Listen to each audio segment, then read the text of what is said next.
back for another episode of the Lakers Fast Break podcast. It's Gerald Glassford coming right back at you here from Lakers Fast Break. Pop Culture Cosmos, Inside Sports Fantasy Football, and Game Source. We truly appreciate everyone out there that's all of our shows. And if you can, please give us a 5-star review on Apple Podcasts. Plus, if you can like, share, subscribe, follow, or do anything that you can to support us right here at the Lakers Fast Break. Pop Culture Cosmos, Inside Sports Fantasy Football, and Game Source, plus our great friends, our great friends at Lakerholics.com. Also as well, Dash Radio. Check us out there every Sunday morning at 4 a.m. Eastern Standard Time. And of course, everyone at the Hoopheads Podcast Network. It is sincerely appreciated. Well, I thought everything was doing okay. I traveled over here to the San Diego area, somewhere in the hills of Carlsbad, California. Thought it'd be nice to go ahead and spend a couple days off here in the nice blistering breeze, nice weather here, low 60s, away from my 100 degrees already in Vegas. Thought everything was good. Thought I would cap it off with a Friday and Sunday win for the Lakers at home against the Kings and the Raptors. My, how things were changing, and my, how I was wrong. As not only the Lakers lost 110-106 on Friday, but they ended up getting destroyed in the second quarter and never made up the deficit from there, losing 121-114. LeBron going out in the fourth quarter with a return of his soreness to his right ankle. So now his return for tomorrow's game against Denver is now up in the air and going forward. So we don't know how that's going to be. But here today to talk about the now porous defensive performance for the Lakers, because that's really where it was today. Just past couple of games have been terrible on the defensive end. He's a good man indeed. He is a very frustrated one, but he is the frustrated mastermind from Lakerholics.com. It is LakerTom and LakerTom. I don't know what to say. I mean, it's just, I'm here. It's beautiful. The weather's awesome. It's very nice. Got flowers galore over here next to me. Got the beach right down the street. Everything is good except for the Lakers defense today. Yeah, it was a disappointing game for sure. You know what it reminded me of? It reminded me of the Mavericks game, where a superstar guard just basically took over and was able to totally dominate the game. Man, I wish we had made that trade for Kyle Lowry. I was angry when we didn't make the trade, and we saw just tonight why we should have made that trade. Absolutely. Big game for him. It was a big game for him, a big game for Siakam.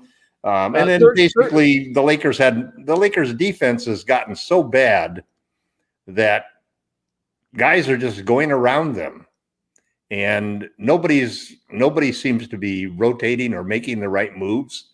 It was just a dismal performance. The team just did not have any fire. Having LeBron get injured again and basically having LeBron and AD be clearly outplayed by Siakam and Lowry as you head into the playoffs, as you go into the downstretch with 8 games left now, is not a good sign. This team is in disarray. The rotations are a million miles from being decided. And frankly, most of the options that the Lakers have, other than AD at the 5, aren't very good. You could say that Drummond had a good game. You could say that Drummond had a good game, but basically it's again empty points that seem to come and missing easy layups underneath it and so forth, never being in the right position. And the main thing that just really drives me crazy is that there is no room for LeBron to operate, and there's no room for AD to operate. The offense is practically non-existent, and you put a low post center in there with them all the time, and there is no spacing. It's just a continuation of the same type of problems. But now we're not playing good defense. We don't have good chemistry, and we're running out of time. that's the big problem that we've got now, that we are now in the 7th spot. We're now in the play-in tournament. No, hold on. We're all tied for 6th right now because the loss right now for the Sacramento Kings and the I saw that game. Yeah. Halliburton went down. That was that's a scary thing, man. That kid was playing so well. So let me go ahead and get it cleared for everybody right now. Okay, right now we're tied for 6th place along with Sacramento and Portland. We're all bunched together in 6th.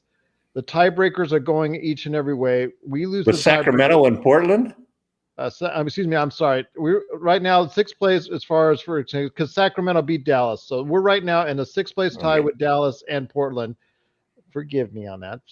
Basically, because Sacramento not only beat the Lakers on Friday, but they beat the Dallas Mavericks on Sunday at home in Dallas. So very big win for them. Very bad loss for Dallas. That puts everybody in a 6th place tie right now. Very disappointing. Of course, the Lakers lose a tiebreaker to Dallas, and we'll find out if they lose the tiebreaker to Portland when they play in Portland later this week.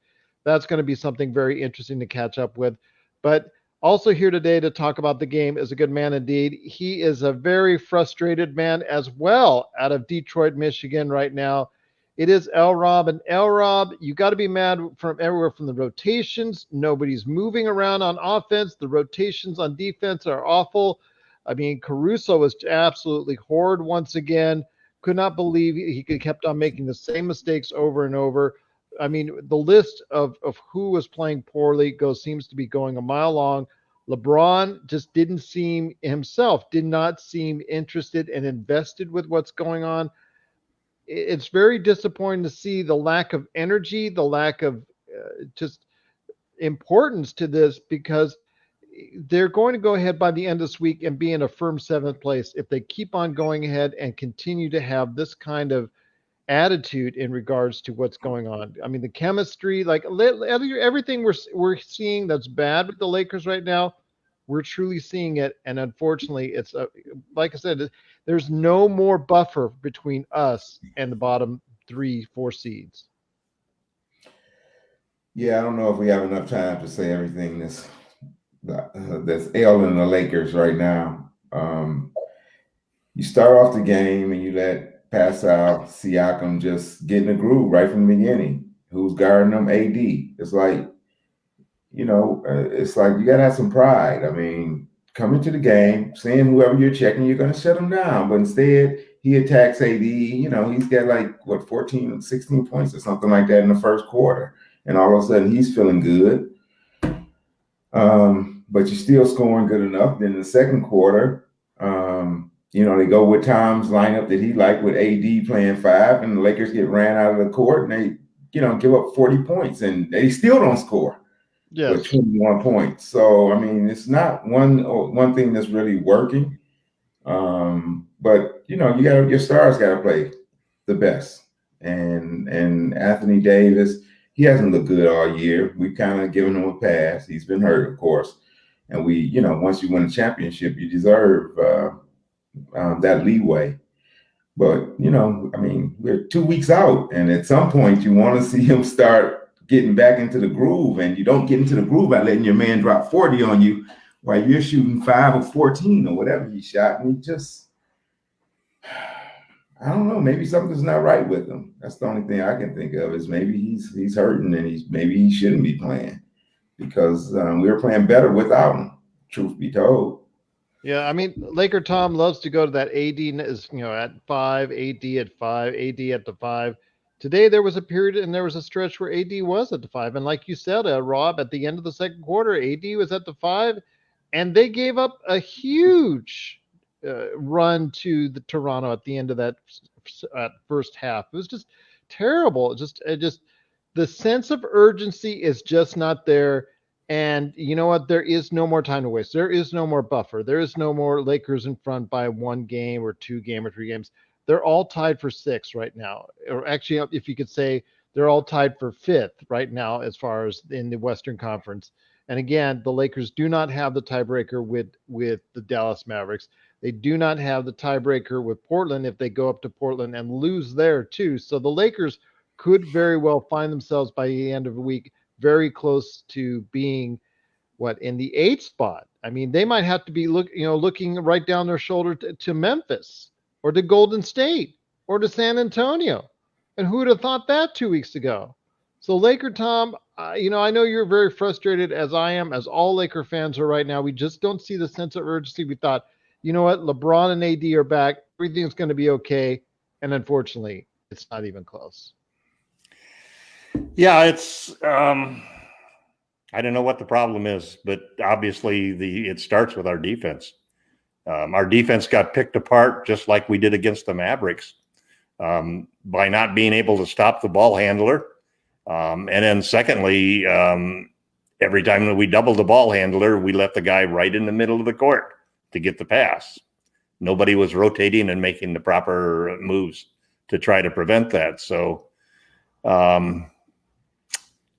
usually, it's one of those. This is one of those games where you really just can't say you flush it and you move on, because it looks to me as if this team doesn't have what it's going to take to come together. And if LeBron isn't 100%, that's not a good sign moving forward, because, and then how many games is Schroeder going to miss now on health and safety protocols? So we obviously missed him. I mean, I know the AC is the GOAT fans will be romping and raving about him getting another start, but I agree with you. He played terrible. I mean, throwing the ball in bounds to get a turnover right underneath your basket, and just numerous bad plays by him. His defense. He also did one at half court. He could not stay in front of anybody. He did it twice. Yeah, he did it twice. He couldn't even hit down the ball properly. It's just so frustrating to see that happen, and it's everything in the world going wrong now. The rails have come off. All of the rails have come off. They've come off the offense. They've come off the defense. They've come off the free throw shooting. They've come off. How did we do in turnovers? We still had a lot of turnovers. I don't think that we did anything well in this game. Right from the start, from what happened in that whole thing. Harold had another terrible game. So where do you go from here? Well, you got the Nuggets tomorrow, and you got the Clippers on Thursday. And then you got Portland on Friday. So those are 3 games. You're already shorthanded now because of LeBron. It's doubtful that he's going to play tomorrow, I think. At least he would hope. I mean, if he couldn't play in the fourth quarter tonight, I don't see why you would want to risk him playing tomorrow and, getting injured. And then, the supposed easy team that we were going to overtake for maybe the 4th spot, the Denver Nuggets, who after losing Jamal Murray are even playing better now. They're in 3rd. And they've moved up in 3rd. They took the Clippers down, and I guess they really still want to play the Lakers. And rather than avoiding them in 4th and 5th, they saw us going to 6th, and they moved themselves up to 3 so that they're our first round match again. So, this will be a testament to see what happens on this season. But there's a lot of harbingers out there that are telling me right now that this is not the Lakers season. So we'll see what happens as we move forward. But man, I still say the same thing. I wish, as I told over and over on that when we did the live free agency podcast, it was our best podcast, that I just couldn't believe that we didn't take that offer. I mean, you watched today, and I mean, we didn't see Schroeder play, but we saw KCP play, we saw Talen Horton-Tucker play, and we saw Kyle Lowry play. That's going to be one of those trades that we're going to regret not having made, and it may have been the trade that cost us this year. Well, definitely we saw the residual effects of that today, as Kyle Lowry had a huge game for Toronto. And, as Sean Grice sent us an email, he sent a word in that because he couldn't make it today, He said this is Frank Vogel's worst coached game. I don't know about that. I mean, there's quite a list this season that he's been out coached on. I think Friday was probably for me a little bit worse, but Kyle Lowry 37 points, Pascal Siakam 39 points. You just can't continue like that as far as it, that those expectations as far as it from the defense, which is supposed to be when all else fails with the Lakers offense being so shaky and being so inconsistent, LRob, when all else fails, you're supposed to have the defense on standby. You're always supposed to have that top-ranked defense right there. The attitude, and the whole 9 yards. You're supposed to be all right there. And you know what? Unfortunately, it wasn't, and it's been gone now for a little while, at least a week.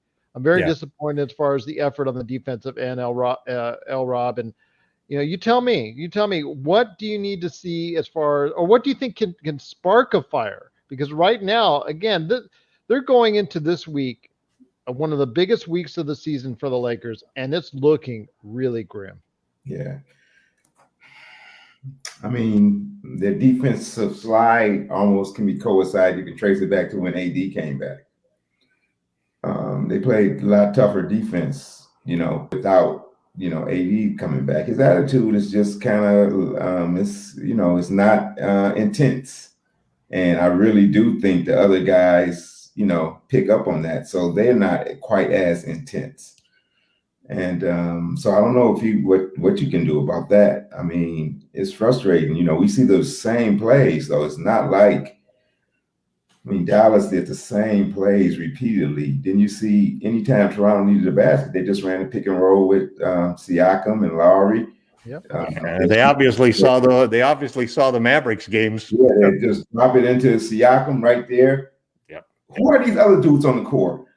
Who was ever off the ball, way on that weak side, drop down into that lane and steal that pass. Make them throw a skip pass way over the top. At some point, come on. Vogel's a better coach than that. And so, yeah, he's a defensive coach. That's why I said last time we talked, I want to see him play defense first of all. I don't care if you make any shots. Play defense. And then if you get your defense fixed, you can build on the other things. You can worry about who's going to play the five and how that's going to work out. But just get your solid defense pick. So if that means benching AD, playing them less minutes, and getting guys out there who's hungry, who's going to fly around, that's what I want to see.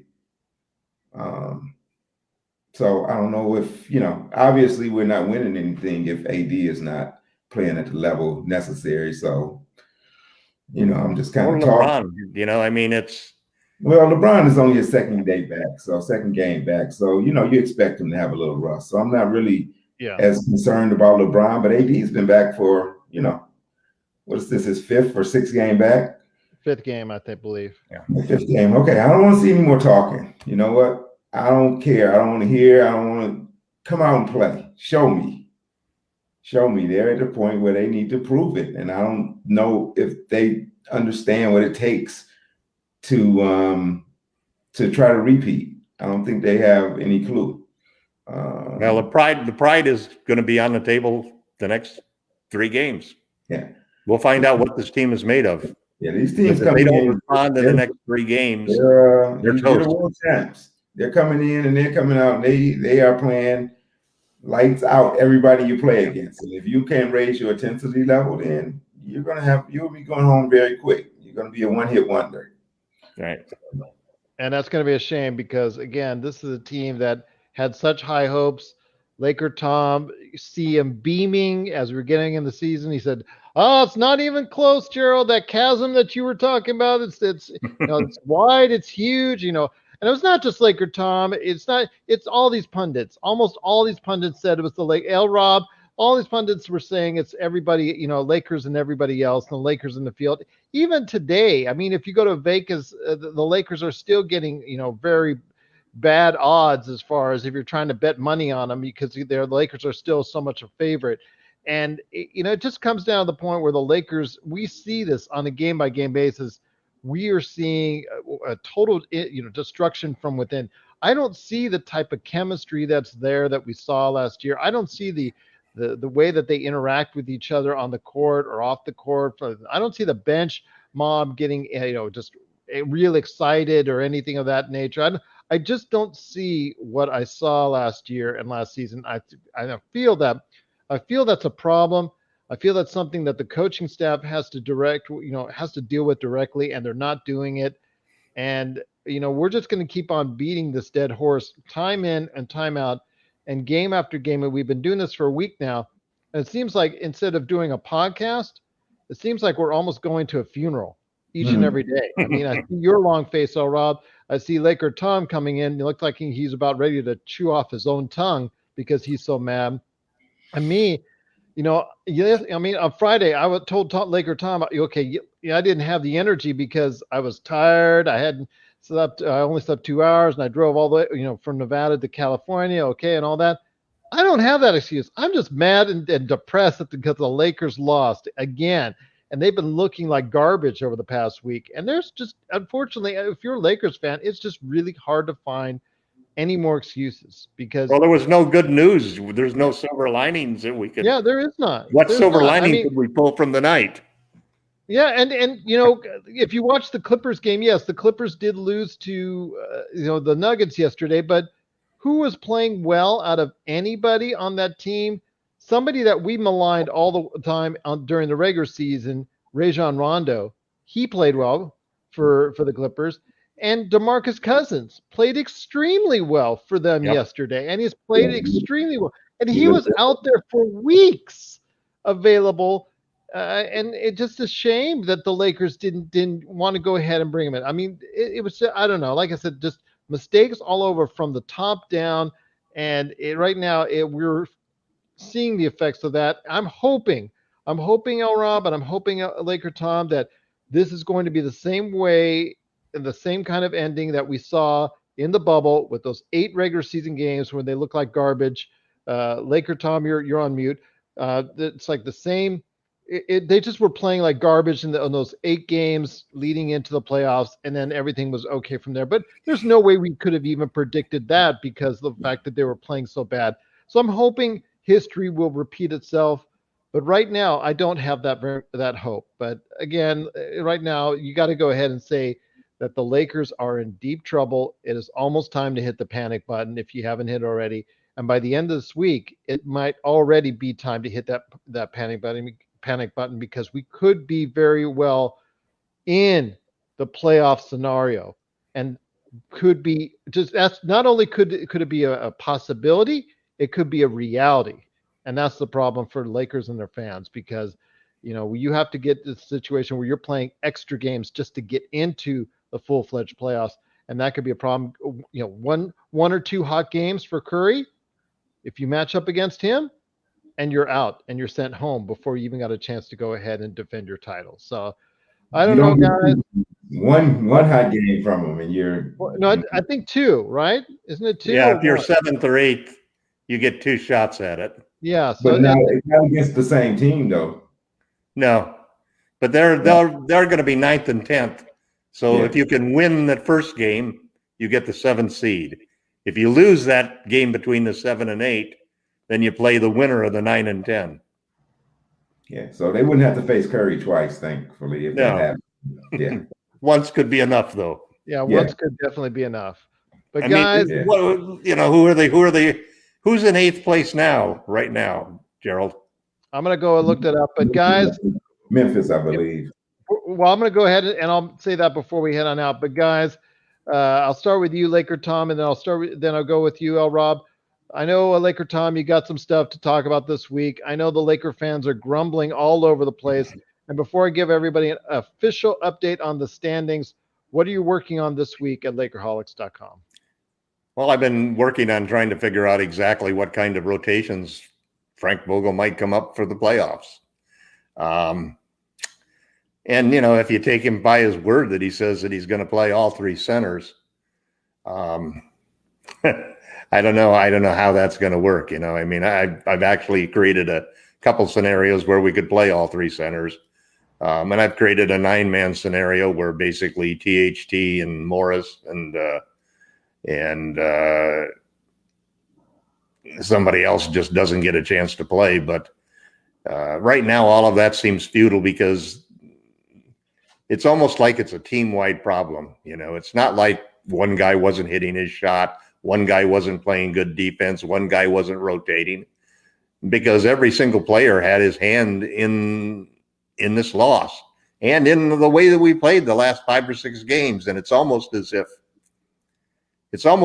everybody on the team gave a sigh of relief, thinking AD is back and LeBron is back and we're going to be fine. But the problem is, and I don't care whether it's just 2 games for LeBron and 5 games for AD, the problem is they're not playing like the AD and LeBron of the playoffs. If you recall, both of those guys shot 37, 38% from 3, upped all of their numbers across the board, and were playing elite defense.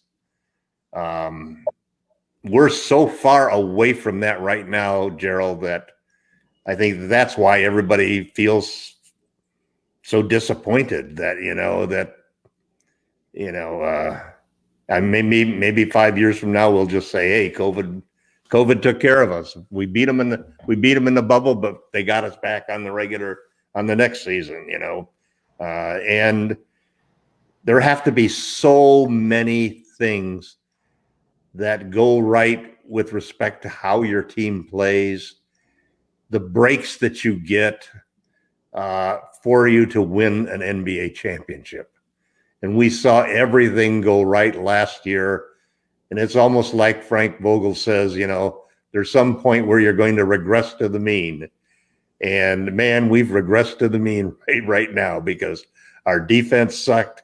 We got out rebounded. We got out hustled. We got outscored. We got outplayed, point and simple, And, just watching Kyle Lowry every time we came back bury a 3 on us, and not easy shots. Some of those were very difficult shots. But the team, the front office made a decision, I'm sure in concert with the coaching staff and in concert with the superstars, that they were going to stand pat. They were going to stand pat with that getting Drummond, and maybe somebody like McLemore would be enough, and they didn't need to make the trade for Lowry or to pursue a trade for anybody else. But I think, it's always easy to look in the rearview mirror and figure out what you did wrong. But this season looks like it's going down the tubes. I find it hard to imagine the Lakers coming back and playing that much differently. I mean, what is going to be the motivating thing? Winning it for LeBron because he's out now? It's going to be a tough chore. Well, like you said, our hopes are weighing on LeBron James, who went out of the game in the fourth quarter with ankle soreness. So we'll see what the status of that is going forward. Stay tuned to Lakerholics.com and the Lakers Fast Break social media to find out exactly, how long he's going to be out, if he's going to be out tomorrow's game, or if he's going to be out even more than that.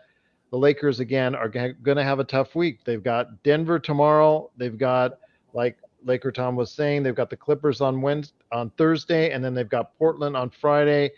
We don't even know the status of Dennis Schroeder, health and safety protocols for the second time this season.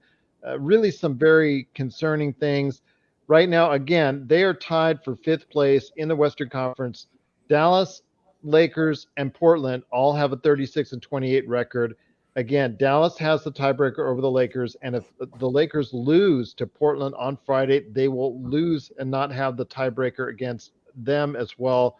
They look like they will probably keep the far enough distance away, although, again, we said that before in the past, away from Memphis. So they should, at the very worst, retain the 7th seed in the Western Conference, but because then you have Memphis, Golden State, and San Antonio after that. But LRob, before we head on out, I want to hear what your words are for the Lakers, for the team, and for the fans out there. What do you think we need to see from them in the next 3 games this week? Because this is definitely, we're now down to it.